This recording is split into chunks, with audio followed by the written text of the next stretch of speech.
It seems every day now another Democrat activist judge is overstepping their constitutional authority. Just the other day, we had the Obama judge overstep and rule on Donald Trump's commander-in-chief responsibilities, and in the last 24 hours, we've had two more activist judges issue unconstitutional rulings. Also, CNN is finally forced to admit that these coordinated violent attacks on Tesla dealerships are actually domestic terrorism. As always, like the video and subscribe to the channel. We are on the road to 200,000 subscribers. But let's start with these two new unconstitutional rulings by these activist Democrat judges. The administration using an obscure 18th century law, the Alien Enemies Act, to send them to prisons in El Salvador. In response to the earlier social media post by the president calling for Judge Boasberg to be impeached, Chief Justice Roberts writing, "For more than 2 centuries, it's been established that impeachment is not an appropriate response to disagreement concerning a judicial decision,"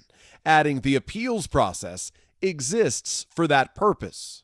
Last night, the president was asked if he would defy a court order. I never did defy a court order. And you wouldn't in the future? No, you can't do that. However, we have bad judges. We have very bad judges. Just before his administration was dealt new blows by the courts. Late yesterday, a federal judge blocking his day one effort to ban transgender people from serving in the military. And another federal judge ruling that billionaire Elon Musk and his Department of Government Efficiency's unilateral actions to shut down USAID likely violated the Constitution. Before I touch on these two new rulings that are absolutely outrageous, Laura Loomer on X exposed a bombshell report showing that the first judge who ordered the deportation flights back into America actually has an extreme conflict of interest with this ruling. It reads, Chief Judge Boasberg blocked the deportation of Tren de Aragua gang members without disclosing the fact that his daughter works for a 501c3 called Partners for Justice that gives criminal illegal aliens and gang members